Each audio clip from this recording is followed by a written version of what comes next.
When was the last time you truly felt that you were genuinely in command of your own life? I am not referring to a good day or a fleeting emotional high.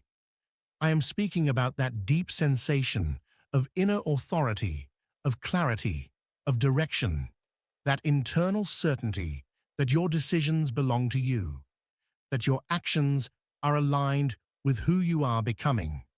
As Carl Jung would describe, aligned with the self, rather than driven by unconscious forces.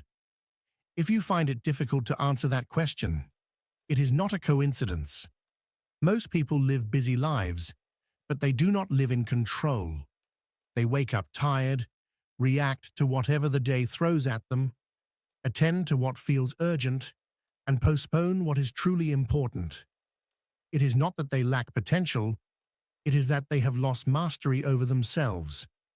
And when inner control is lost, everything external begins to fall into disorder. Your habits, your emotions, your results. Perhaps you feel that life is moving fast, but not necessarily in the direction you desire. Perhaps you are doing many things, yet making little progress. Perhaps you know exactly what you should change, but you do not act. That inner contradiction, knowing and not doing, is one of the clearest signs that something within is misaligned. Not because you are weak, not because you are incapable, but because you have slowly surrendered control without noticing. Nothing collapses overnight. Disorder does not arrive suddenly. It is built silently, through small daily concessions, avoided decisions, tolerated habits, unquestioned thoughts. One day, you wake up feeling that your life no longer fully belongs to you, that you are living on autopilot, reacting more than choosing. But listen carefully. Regaining control does not require changing everything at once. It requires returning to yourself. It requires inner discipline and the willingness to take responsibility without excuses. The moment you decide to reclaim authority over your mind, your time, and your actions, that moment, everything begins to shift. The first step toward regaining control of your life is accepting an uncomfortable truth. No one loses control all at once. It is lost through accumulation, through repeated poor decisions, tolerated habits, and personal standards that gradually erode over time. The problem is not that your life is out of control. The problem is that for a long time, you allowed things you should not have allowed. Most people do not fail because they lack ability, but because they lack inner structure. They wake up without a clear sense of purpose, react to whatever the day presents, and go to sleep feeling busy but unfulfilled. When that pattern repeats day after day, week after week, the mind enters a dangerous state, the normalization of disorder. You begin to believe that living this way is normal. Personal control always begins in the psyche, not in circumstances, not in money, not in the people around you. It begins in your inner dialogue, in what you allow yourself to think when no one is watching, in the excuses you silently justify. Every time you say, "I'll start tomorrow," it's not that serious. This is just how I am. You surrender a portion of your personal power. Life feels out of control when you no longer consciously decide how to use your time, your energy, and your attention, when others decide for you, when emotions dominate reason, when fatigue dictates your choices. This does not happen because you are weak. It happens because no one taught you that self-control is a skill that must be trained, not a trait you are born with. Observe your average day honestly, not the ideal one, the real one. What time do you wake up? What is the first thing you consume? Useful information or distractions? Are your decisions deliberate or automatic? The way you begin your day determines Who is in charge, you or inertia? When you allow inertia to take control, you pay the price with frustration, anxiety, and a sense of stagnation. Regaining control does not begin by doing more. It begins by removing what does not serve you. It begins by saying no. It begins by setting boundaries, even when it feels uncomfortable, because every boundary you establish externally strengthens your authority internally. Those who cannot govern themselves end up being governed by their environment. There is something you must understand with absolute clarity. Your life is a direct reflection of the level of control you exercise over yourself. No more and no less. If your life feels disordered, it is because your habits are disordered. If your results are inconsistent, it is because your discipline is inconsistent. Accepting this is not self-punishment.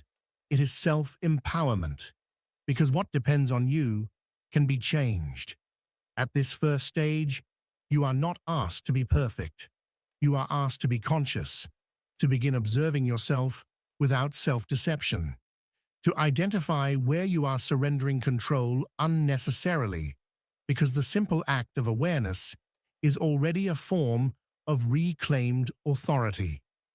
Clarity precedes change. Personal control is not rigidity. It is direction. It is not harshness. It is coherence. It is knowing who you are, what you tolerate, and what you are no longer willing to allow in your life. When you begin living from that inner standard, something powerful happens. External noise loses its grip. Distractions carry less weight, and your decisions become steadier. This is the foundation. Without this level of honesty with yourself, any attempt at change will remain superficial. But when you assume inner control, even before external results appear, you begin to feel something many have forgotten: respect for yourself.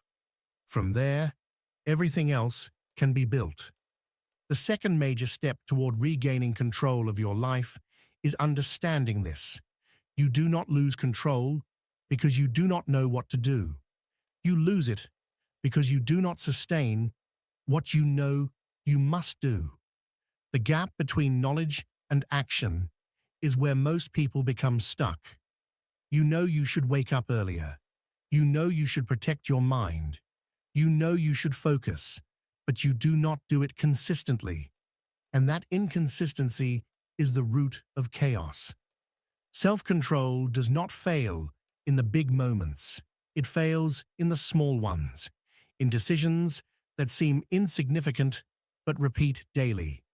When you choose distraction over focus, when you postpone a difficult conversation, when you negotiate with yourself standards that were once firm, each concession appears small, but together they build a life without clear direction.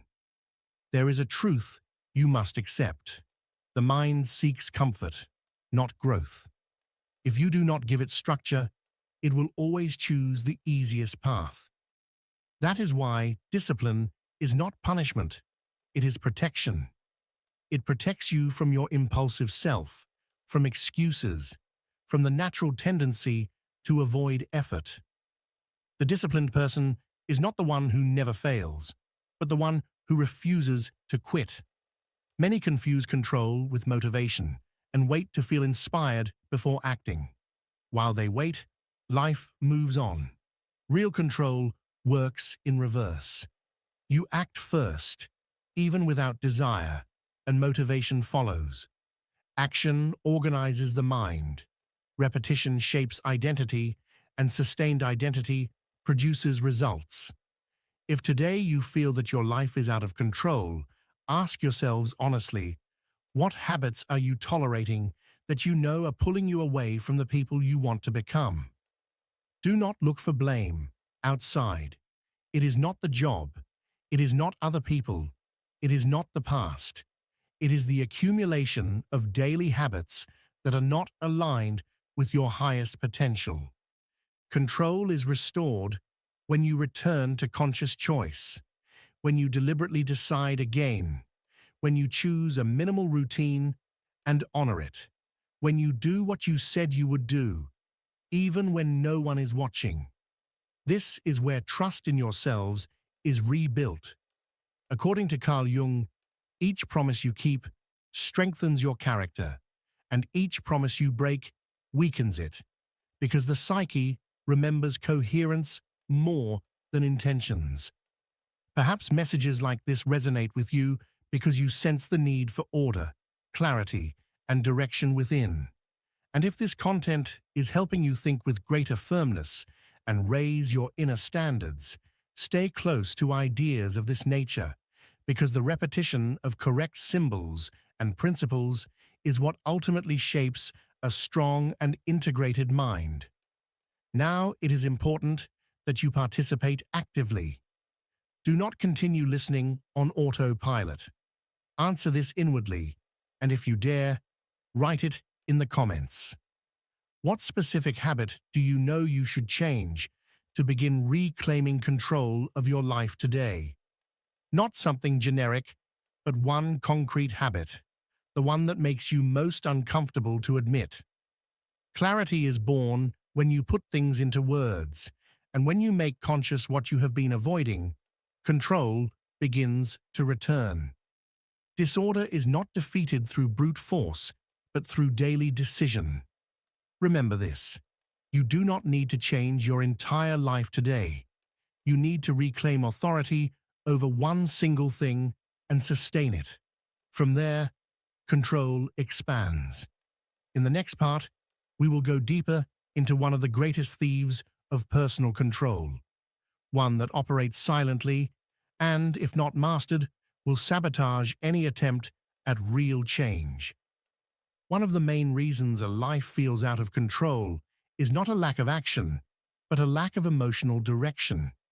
You may be doing many things, but if you do not govern your emotions, they will end up governing your decisions. When that happens, disorder becomes internal before it ever becomes visible.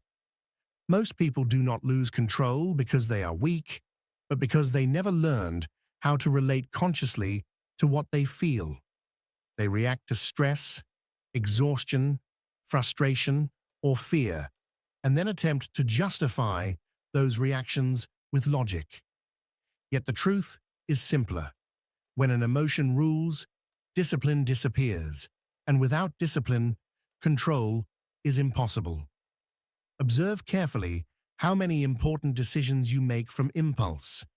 Decisions you later regret, words you speak and wish you had withheld, actions you take only to relieve a momentary discomfort. Every time you act from emotion without awareness, you hand over the control of your life to something temporary and unstable. The person who masters life is not someone who never feels fear, anger, or doubt. It is someone who does not allow those emotions to define behavior. Carl Jung taught that feeling is not the same as obeying. Emotion informs, but it does not decide. When you confuse an emotion with a command, you lose authority over yourselves. A great deal of inner disorder comes from not knowing how to be in silence with yourselves, from needing constant stimulation to avoid thinking, from filling every empty space with noise, screens, or distractions. Yet control is strengthened in silence.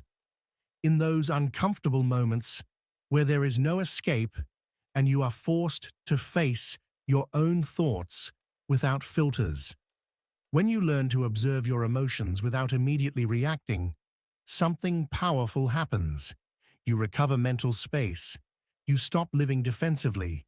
You begin to respond instead of react. And that difference, subtle as it may seem, completely changes the way you move through life. Regaining emotional control does not mean repressing what you feel. It means channeling it consciously. It means using discomfort as a signal of growth, not as an excuse to quit. Using fear as an indicator that you are leaving familiar territory, not as a break. Emotion, when properly directed, becomes fuel. Emotion, when unmanaged, becomes sabotage. This is where many fail. They wait to feel good before acting with order. But order does not arise from comfort. It arises from decision.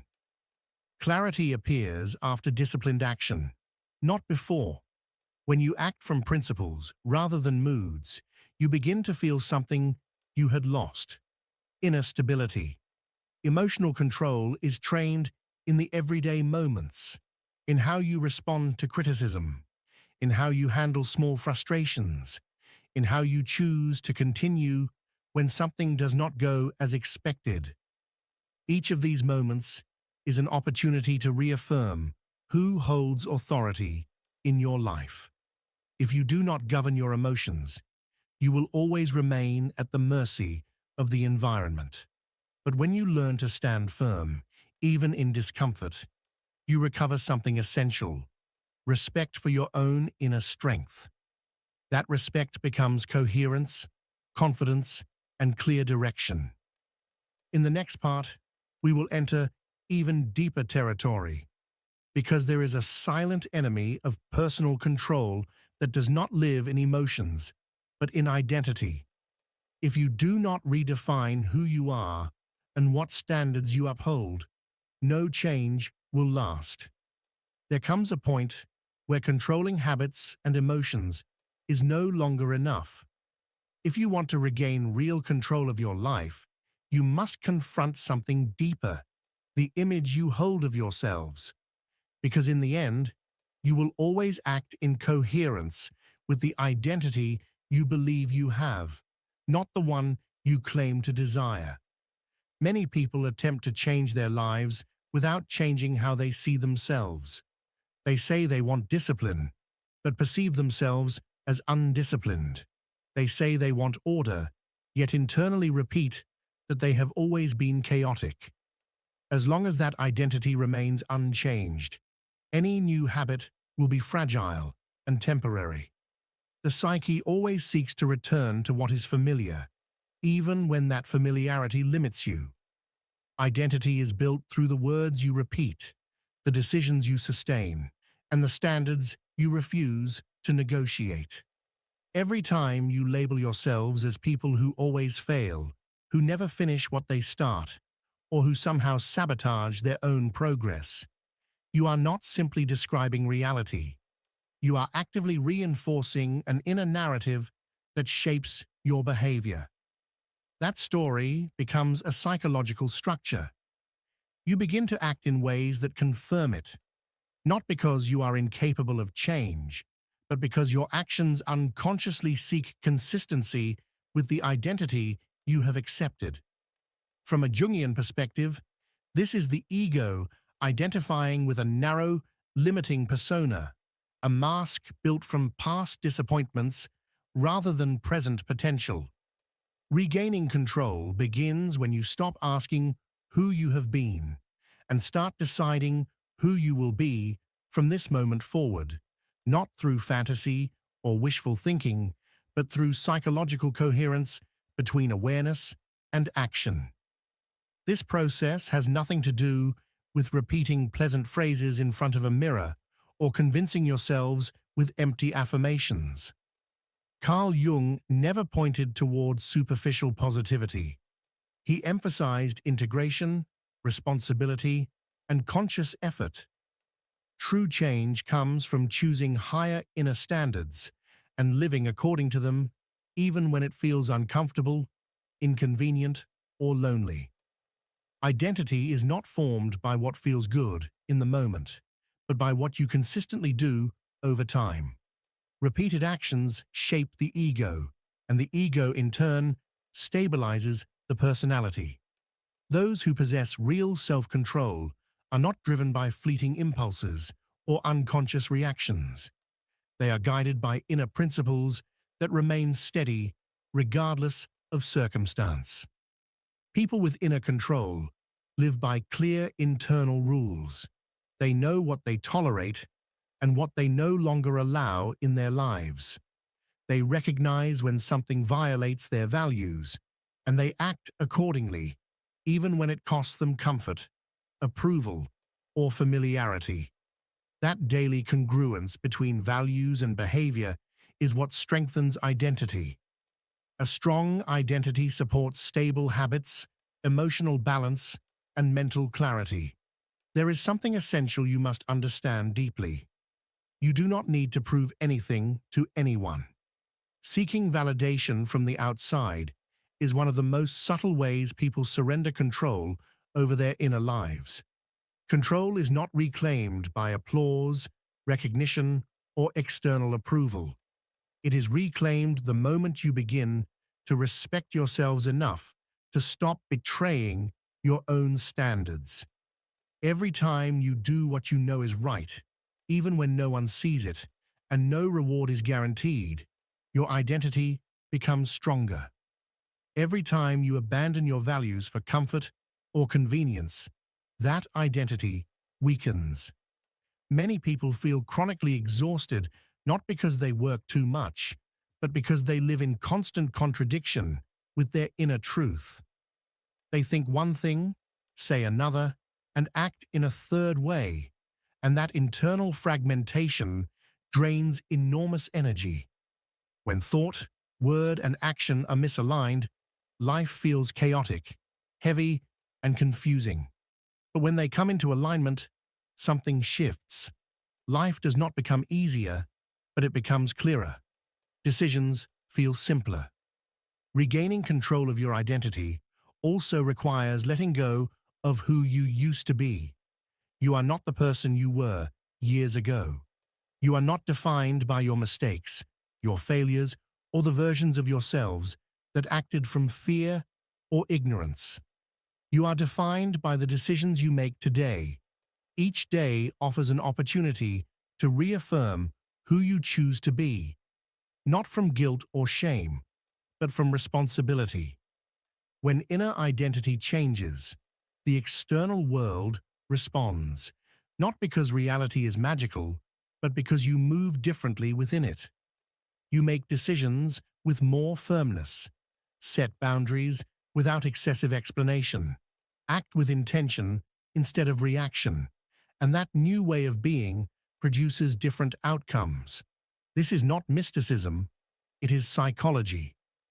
In the final phase of this process, something essential becomes clear. Regaining control is not merely about organizing your life or fixing habits. It is about becoming someone who no longer returns to chaos as a default state. That final shift is rarely comfortable, but it is necessary. Reaching this point means something within you has already begun to change.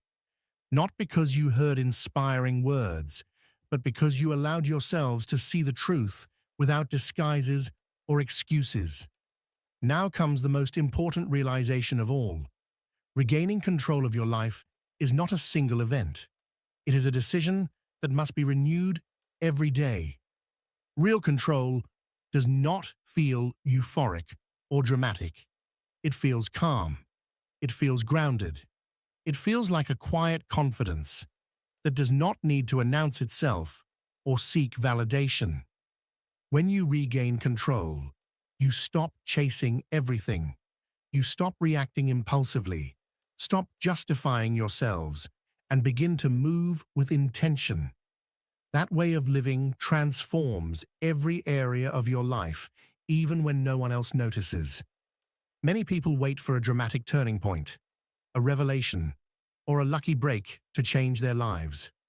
But true transformation happens quietly, in the invisible moments, in the small decisions no one applauds. It happens when you get up, even when you do not feel like it, when you keep promises to yourselves that would be easier to break. That is where character is formed. That is where control becomes part of who you are, not something you force temporarily. You may not be able to change everything in a short period of time, but you can change who you are by the end of that period. You can become someone who respects themselves more, who no longer negotiates with excuses, who understands that discipline is not a punishment, but a form of freedom. Because when you govern yourselves, no one else needs to do it for you. If you look back honestly, you will see that the moments when you lost control were not caused by a lack of ability or intelligence, but by a lack of sustained decision. And that is not bad news. It is empowering. Anything that depends on a decision can be changed today, right now, without permission from anyone else. This is the moment when you stop consuming ideas and begin applying principles, when reflection turns into action. Not tomorrow, not when conditions are perfect, but now. Choose one thing, one habit, one standard that you will no longer negotiate, and commit to it. That small act will be the signal that control has returned to your hands. You do not need to become someone else. You need to become the version of yourselves that does not abandon itself. The version that acts even while doubting, that understands discomfort is temporary, but self-respect lasts. That version already exists within you. You have only been delaying giving it authority. Remember this: when you change, everything changes for you. Not because the world becomes easier, but because you become stronger, clearer, and more grounded. And once people truly regain control of their lives, they rarely go back because they understand the cost of losing it. This is not an ending. It is the beginning. The precise moment when you stop drifting and start directing your life with intention, character, and discipline. And if you are willing to sustain that decision, not for a few days, but as a way of being, then there is no doubt left to resolve. Control is already yours.